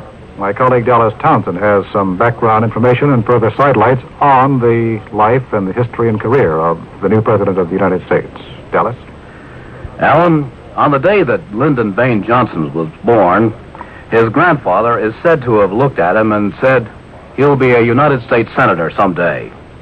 That prophecy was borne out. 29 years after it was made, the grandson was elected to Congress. In 1948, when he was 40 years old, he was elected to the Senate. He won his first seat in the Senate by the almost invisible margin of 87 votes. But that fact didn't dampen his sense of humor. He began a speech a short time later by saying, "Well, here I am, landslide Lyndon." Within 4 years after that, his Democratic colleagues chose him as the Senate Majority Leader, an honor which he retained throughout the rest of his career in the United States Senate. In 1960, Lyndon Johnson was elected Vice President of the United States, an office which carried with it the duty of presiding over the Senate, in which he had served for 12 years. At the same time, he was a candidate for re-election to his Senate seat, and he also won that, but naturally he couldn't hold both offices, and he resigned from the Senate. At the Democratic Convention in Los Angeles in 1960, Mr. Johnson was a serious contender for the presidential nomination.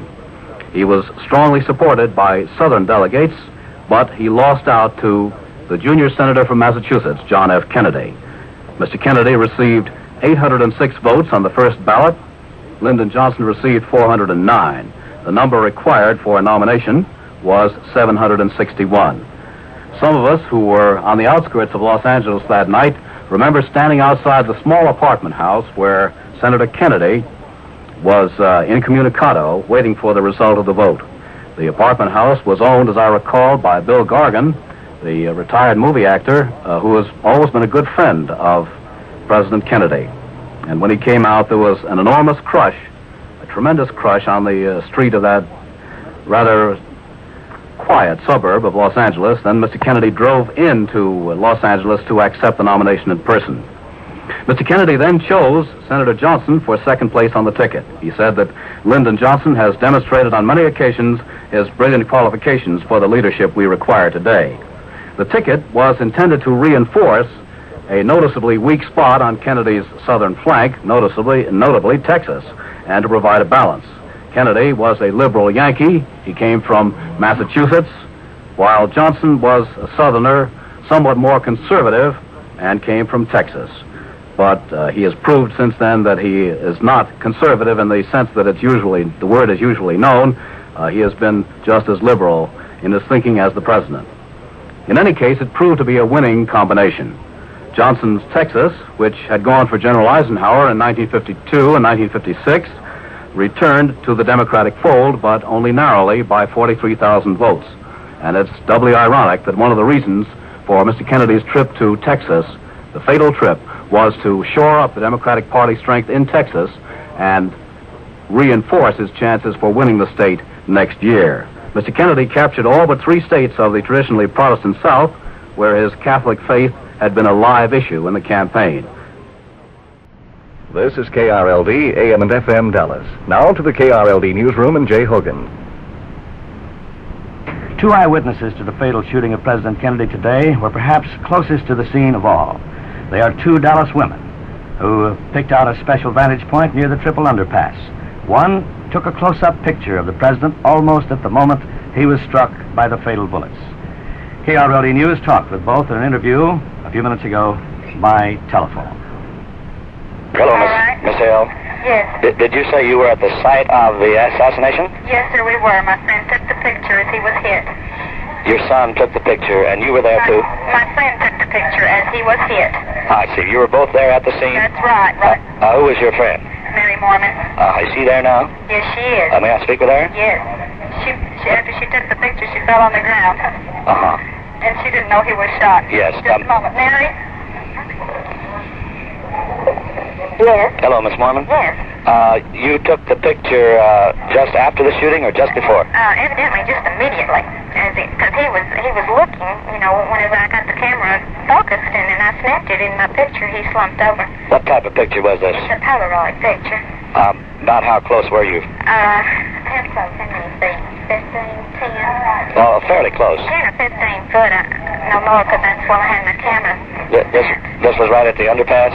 Yes, just a few feet from the underpass, Were you up on that grassy bank there? Yes, that's where we were, and I stepped out in the street. We were right at the car. Uh-huh. She hollered. Did you see any suspicious person in connection with... of course, I was just, doing it with my camera, and when I took that, well, the shots had rang out, and I wasn't looking around. I looked around. How many shots did you hear? You say shots rang out. I don't know. I think 3 or 4 is what I heard, that I'm sure of. Now, I don't know, there might have been more.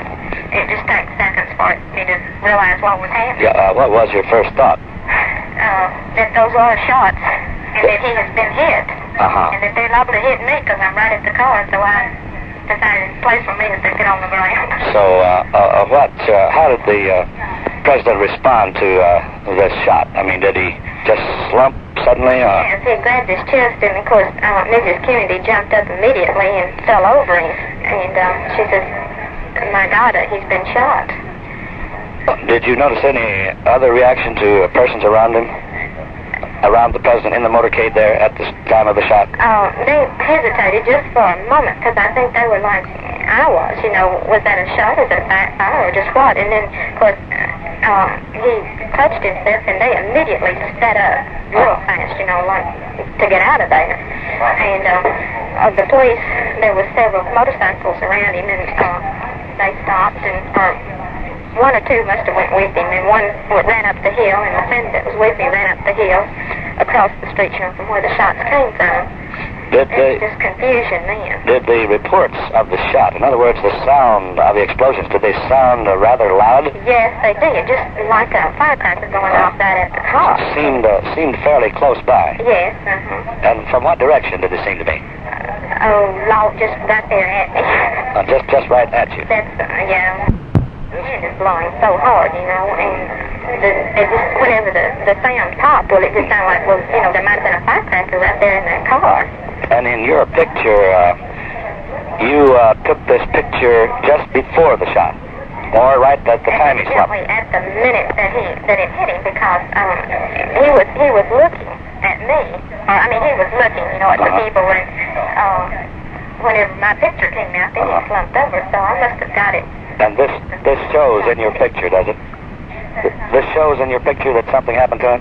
Yes, I mean, you can tell he's been over, and she hadn't even gotten up in my picture, and she did get up, stood up in the car. And you submitted your picture to the Times Herald, did you? Well, not exactly. They did have my picture. Oh, I see. Well, thank you very much, Miss Mary Mormon, and where do you live, please? I live 2832 Ripplewood. And you and your friend, Miss Hill, were together there at the scene. Was anybody else with you? No, Okay, well, we sure thank you. And also here we do have Miss Hill. Miss Hill, you were an eyewitness also? Yes, I was. I suppose we were the people closest to the president's car at the time. Yeah, that was about 10 or 15 feet, you say? Not any more than that at all. You were both looking right at the presidential car then? Yes, we were looking right at the president. We were looking in his face. As Mary took the picture, I was looking at him, and he grabbed his hands across when two shots rang out, he grabbed his hands across his chest, and I've never seen anyone killed or in pain before like that, but there was this odd look came across his face, and he pitched forward onto Jackie's lap. Yes. And she immediately, we were close enough to even hear her and everything, and she fell across him and says, "My God, he's been shot." You were both eyewitnesses to just about the same scene, but although she was taking a picture, you were not. Did you notice particularly any of the other people around at the time? There was no one around us on our side of the street. We had planned it that way. We wanted to be down to ourselves, and so that's the reason we had gotten almost to the underpass, so we'd be completely in the clear. Any other reactions from the other people in the motorcade that you recall? The motorcade was stunned after the first two shots, and it came to a momentary halt. And about that time, 3 to 4 shots again rang out, and I guess it just didn't register with me. Mary had gotten down on the ground and was pulling at my leg, saying, "Get down! They're shooting! Get down! They're shooting!" And I didn't even realize it, and I just kept sitting there looking. And just about that time, well, of course, some of the motorcycles pulled away, and some of them pulled over to the side and started running up the bank. There's a hill on the other side, and the shots came from there. But after they were momentarily stopped after the first two shots, then they sped away real quickly. Well, thank you very much, Miss Mary Mormon. And where do you live, please? I'm Jean Hill. I mean, Miss Hill. I'm sorry, we just talked to Miss Mormon. 9402 Bluff Street. Well, thank you, Miss Hill, and also Miss Mormon for speaking with us about this. Thank you. That's two eyewitnesses to the murdered president who saw on his face the anguish of his very last hour alive. Before we go back to CBS, here again are some announcements of special local importance. Out of respect to the death of Mr. Kennedy, the Dallas Civic Opera has now postponed their performance to tomorrow night at 8 p.m. Tomorrow night at 8 p.m. Sunday's performance has been changed from 2 p.m. to 8 p.m. That's the latest about the opera. The opera tomorrow night, not tonight, 8 p.m., and Sunday's changed from afternoon matinee to 8 p.m. at night. And the combined major stores in Dallas are closing at once out of respect to the late president. They will remain closed this evening and be open at the regular time in the morning. The balloon parade scheduled tomorrow morning canceled. Potentate E.D. Malone has called off the annual appreciation dinner of the Hela Temple Shrine that was to have been held tonight at the Holiday Inn. And here's about some of the high school basketball games tonight. The Woodrow Wilson South Oak Cliff high school playoff game scheduled for tonight at Cobb Stadium has been postponed until Saturday night, tomorrow night.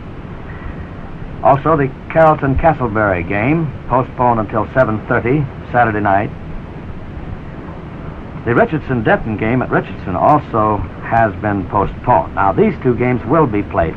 The Highland Park Sherman High School game in Sherman will be played tonight.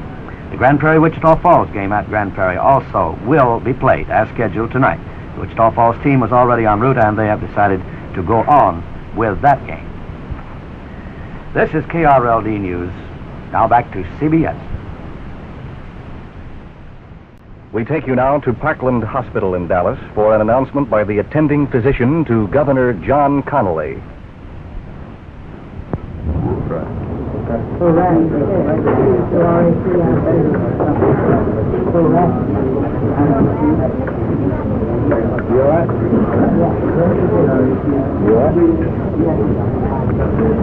When you start off here is the doctor who has been attending Texas Governor John Connally.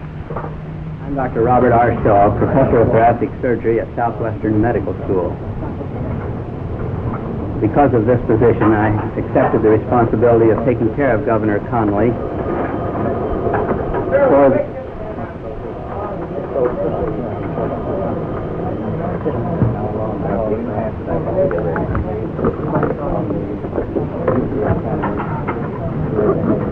Start all over again. Thank you very much. I'm Dr.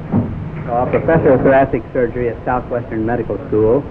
Because of my position, I accepted the responsibility of taking care of Governor Connally following his injury. I want to say at the outset that the condition of the governor is quite satisfactory in view of the injury that he has sustained. He seemed to have been struck by just one bullet, which entered the right posterior chest, close to the shoulder blade, and coursed downward along the chest wall, taking out and fragmenting a portion of the fifth rib on the right.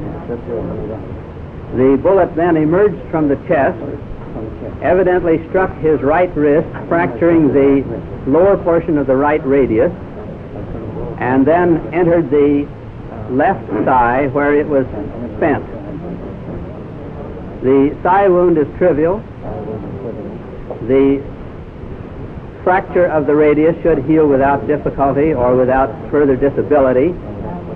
Our major problem was the sucking wound of the right chest wall, because in making the wound of the chest, the fragments of the fifth rib became what we refer to as secondary missiles, and these caused a considerable amount of tissue damage in the point where the missile emerged from the chest.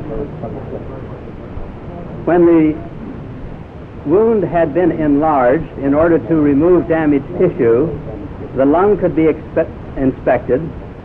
It was found that there was a tear in the middle lobe of the lung, which had to be repaired. There was also a small hole in the lower lobe, undoubtedly due to a small rib fragment. This was of no consequence. The major problem was a matter of completely controlling all bleeding points, removing all damaged muscle and tissue, and then securing a tight closure of the chest wall so that the right lung could be re-expanded. The governor's condition was good during all of this. He was perfectly lucid before anesthesia was started. And from what we know about his injury and his condition at the present time, we have no reason to believe that he won't completely recover without significant disability of any sort.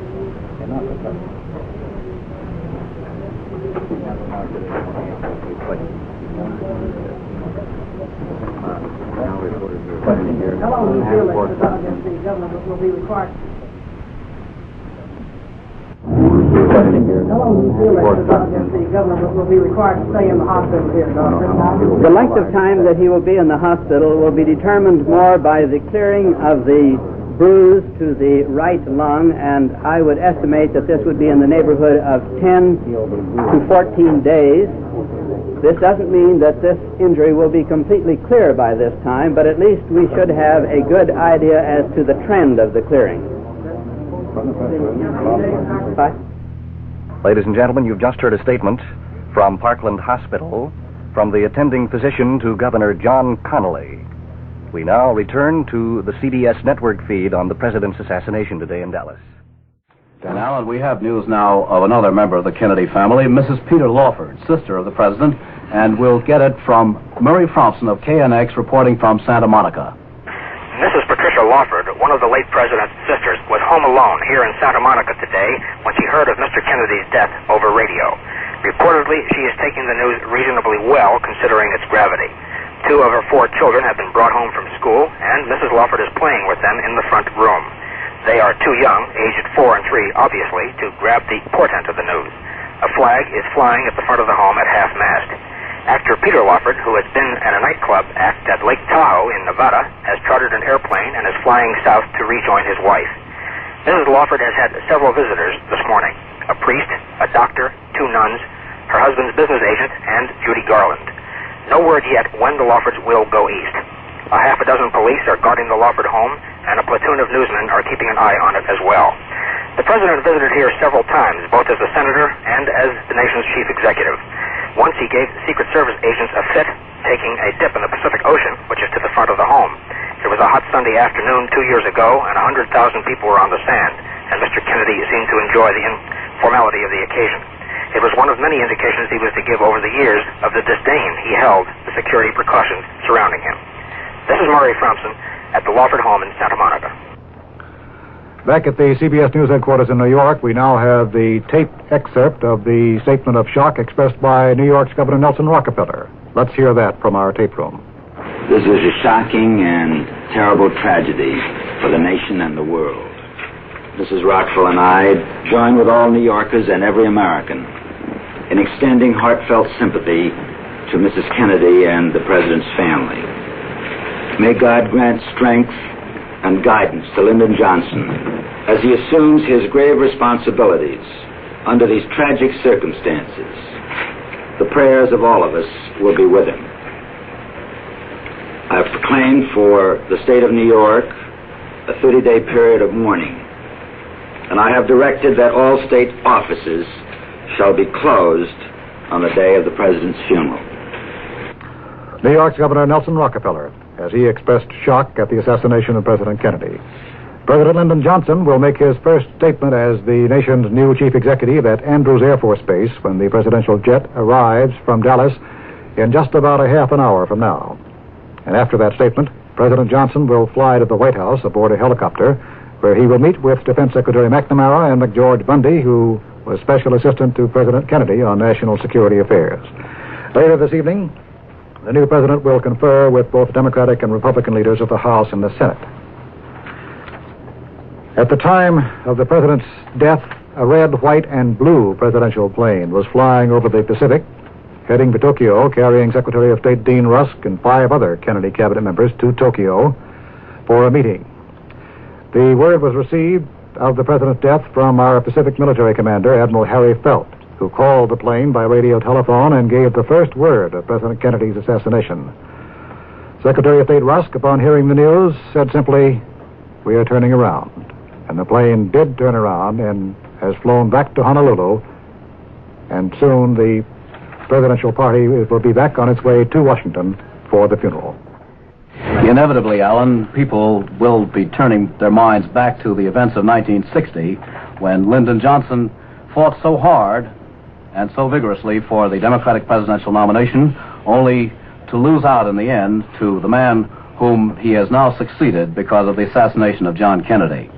Mr. Kennedy's election in 1960 was by the closest popular vote margin of any election in this century. Republican leaders at the time said that Lyndon Johnson's effectiveness in holding the South played a large part in the defeat of the Republican ticket, headed by Vice President Richard M. Nixon and Henry Cabot Lodge, who had resigned from his post at the United Nations in order to make the race.